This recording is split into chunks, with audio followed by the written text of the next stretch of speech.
Fala pessoal, tudo bem? Sejam muito bem-vindos aqui ao nosso canal e nesse vídeo de hoje a gente vai comentar um pouquinho sobre o Campeonato Brasileiro, rodada 5, está começando aí a dar cara aí o Brasileirão, a gente vê quem que está disputando cada coisa.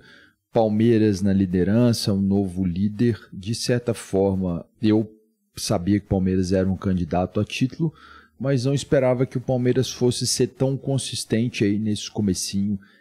Começou muito bem o Palmeiras. Vamos conversar um pouquinho sobre o jogo envolvendo Palmeiras e Fortaleza e também falar um pouquinho de forma geral aí do Campeonato Brasileiro. Se você é novo aqui, se inscreva aqui no nosso canal, deixe o seu like, isso ajuda bastante aqui no nosso trabalho. Pois bem, Palmeiras fez um jogo lá em Fortaleza contra o time do Fortaleza, que eu acho que é um bom time, mas, no entanto, está tropeçando bastante aí nesse começo de Brasileirão. Na Libertadores também não está fazendo a melhor das campanhas, né? Perdeu lá a primeira partida lá, né, para o Racing. Então, está vivendo um momento de altos e baixos. Na verdade, mais baixo do que alto, né? Mas eu acho que é um time que tem bons jogadores ali, né? E o mesmo técnico, né? E uma parte da torcida está questionando e tudo mais, mas não é um time desprezível. E, inclusive, o Fortaleza tinha ali uma campanha jogando lá no seu estádio, no Castelão, há muito tempo, né? Não perdia o jogo ali, estava invicto há várias partidas no Campeonato Brasileiro e o Palmeiras conseguiu quebrar essa invencibilidade ali do Fortaleza, vencendo por 2-1.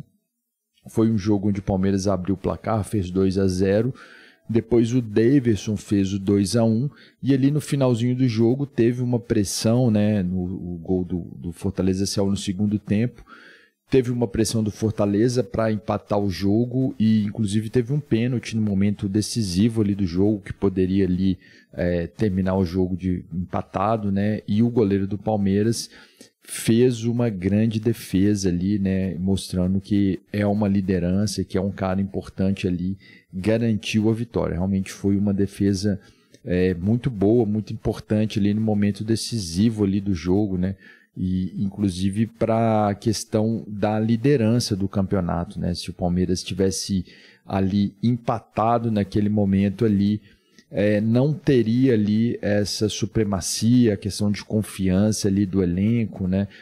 Eu acho que nesse quesito aí foi muito importante. Bom, eu vou pegar aqui os resultados aqui do Brasileirão para a gente discutir um pouquinho essa situação do Palmeiras. A gente teve aí essa quinta rodada e aí a gente teve Corinthians que venceu o Sport 2-1, Vasco 0, Flamengo 0, Grêmio 1, Internacional 1, Juventude empatou lá com o Mirassol 2-2, Santos perdeu, né? O São Paulo venceu por 2-1, Atlético Mineiro venceu por 1-0, Fluminense empatou com Vitória, Palmeiras e Fortaleza, né? A vitória do Palmeiras, além disso teve Cruzeiro e Bragantino, né? O Bragantino venceu por 1-0, no momento que eu estou gravando esse vídeo, estão jogando Bahia e Ceará, tá 0-0.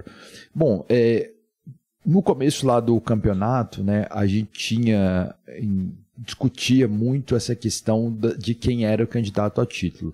O Botafogo é o atual campeão, teve um desmanche lá do clube, né, do elenco, né, na verdade, né, e vários jogadores saíram, jogadores importantes, né, e o elenco deu uma esvaziada, não sabe muito bem qual que é a estratégia lá do John Textor, né? Mas enfim, o que se parece é que realmente o Botafogo não vai ganhar nada esse ano, né? É muito difícil aí nessas competições que o Botafogo está disputando, está muito abaixo. Mas aí até antes de iniciar a temporada se colocava o Botafogo, se colocava Flamengo e Palmeiras, eu acho que esses dois estão acima, estão em outro patamar, e ali no segundo escalão a gente vinha lá, Botafogo, Atlético Mineiro, Internacional, né, que é um time ali que há muito tempo está na fila, tem um elenco interessante, então tinha ali esses times ali. E aí a gente está vendo que desses aí que a gente esperava, Flamengo e Palmeiras estão se destacando, uma grande comoção somente da mídia do eixo, falando bastante ali do técnico Felipe Luiz, que é um bom técnico, está começando um trabalho ali interessante, mas ainda está muito verde, está muito no início ainda. Eu acho que é muito marketing, muita propaganda em cima, não dá para saber ainda, né? Acho que precisa amadurecer mais ainda, né, o trabalho do Felipe Luiz, mas por enquanto tem tido um bom trabalho.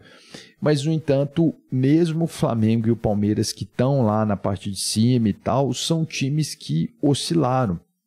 O Flamengo pela Libertadores perdeu, né? E o Palmeiras, a principal derrota do Palmeiras foi o Campeonato Paulista para o Corinthians, perdeu lá na final, e aí meio que ficou lá a discussão, se o Abel e tudo mais. Mas o que acontece é que existe um equilíbrio muito grande nessas equipes. Aí a gente pega, por exemplo, o Atlético Mineiro, venceu o Botafogo jogando em casa, que era uma equipe que estava lá na zona de rebaixamento, não conseguia vencer, jogava até bem e perdia seus jogos e tal. Então, de certa forma, é um campeonato que vai se destacar muito aí por esse equilíbrio, né? Tem várias equipes que se equilibram, já na segunda rodada já não tinha ninguém mais 100%, todo mundo já tinha no mínimo empatado, né? E aí o Palmeiras está se destacando com essa sequência boa aí no início e pela regularidade do trabalho, que é uma característica ali do Abel Ferreira, né? Falando ainda desse time aí do Palmeiras, o Vitor Roque acho que ainda não encaixou como centroavante. Eu já falei aqui em outros vídeos, eu ainda mantenho essa opinião, né? Eu acho que pela forma como que o Palmeiras joga, pela forma como que o Abel arma o time, eu não sei se o Vitor Roque era o atacante que o Palmeiras precisava, né? Talvez, acho que o interessante para esse tipo de time que o Palmeiras coloca ali em campo, né, que o Abel gosta de jogar, me parece que um centroavante ali jogando como pivô, né, uma coisa que não é característica do nosso futebol aqui no Brasil, o nosso futebol joga de outra forma. Geralmente a gente tem dois atacantes, né, a gente joga num 4-4-2 e você vê esse tipo de jogo muito na Europa, né, de você ter um centroavante ali principal fazendo um pivô, né, e o time vem jogando ali, os laterais avançando e sempre esse cara ali jogando dentro da área. Então não sei se o Vitor Roque vai funcionar, né, e ele também não vinha numa grande fase, né, no Barcelona, no Betis e também no Palmeiras não está numa grande fase, mas o time do Palmeiras é um time muito equilibrado, porque tem vários jogadores e tem um treinador que está ali há muito tempo, né, e que sabe realmente armar time, é um melhor treinador talvez em atividade no futebol brasileiro. O outro detalhe também é o Estevão, que já tem um contrato com o Chelsea, que vai sair no meio do ano, e o Palmeiras vai sentir muita falta desse jogador, que tem sido ali um cara motorzinho ali, às vezes, principalmente ali jogando meio que de meia direita, né, meia atacante, ele cria muitas jogadas muito rápido, né, então acho que vai ser um jogador que o Palmeiras vai sentir falta, mas tem um elenco aí muito equilibrado. O Palmeiras acho que vai conseguir superar isso aí. Bom, falando aqui da classificação, o Palmeiras chegou a 13 pontos, né? Tem apenas um empate, não perdeu ainda, apenas Flamengo e Palmeiras não perderam, né? E o Flamengo é o vice-líder com 11 pontos, Flamengo também empatou com o Vasco, a gente vê isso, essa questão do equilíbrio, da regularidade, apesar de ser um clássico, o Flamengo teoricamente tem um elenco muito superior ao Vasco e não conseguiu uma vitória lá no Maracanã, né? Ficou 0-0 o clássico ali, um jogo, o Flamengo teve até mais posse de bola, mas um jogo equilibrado. Daí a gente tem o Fluminense, que veio numa sequência boa, somente depois da chegada do Renato Gaúcho, e empatou com o Vitória, que era um time que estava lá na zona de rebaixamento, estava lá embaixo, lá não conseguia ganhar de ninguém, e conseguiu tirar um ponto lá, tirar 2 pontos do Fluminense, né? Daí a gente tem o Bragantino aí, que era um time que no ano passado brigou para não cair, né? Lá nessa 10ª, com 10 pontos na 4ª posição. Eu acho que não vai ficar aí por muito tempo, mas vai mostrando aí o equilíbrio que a gente está vendo nesse Brasileirão, né? E aí, em contrapartida, a gente tem lá, por exemplo, o Atlético Mineiro, que está com 5 pontos, né, um acima da zona de rebaixamento, né? Também o Grêmio na zona de rebaixamento, né, o São Paulo no meio da tabela. Então, assim, o que vai marcar esse campeonato, um campeonato de regularidade, um campeonato de equilíbrio, né? E esse time do Palmeiras sabe ser regular e está se destacando aí no começo. Acho que tem tudo para se desgarrar e sair na frente, né, junto com o Flamengo. Acho que hoje a gente vê que os principais concorrentes, aí, os principais times aí são Palmeiras e Flamengo. Bom, essas foram as minhas impressões aí. Palmeiras vencendo aí o Fortaleza, 2-1, vitória importante, mantendo aí a sequência, sem perder jogos ainda no Brasileirão, invicto, né, apenas um empate, e segue firme na liderança. Deixe aqui nos comentários aí sua opinião. Eu fico por aqui, um abraço a todos e até a próxima.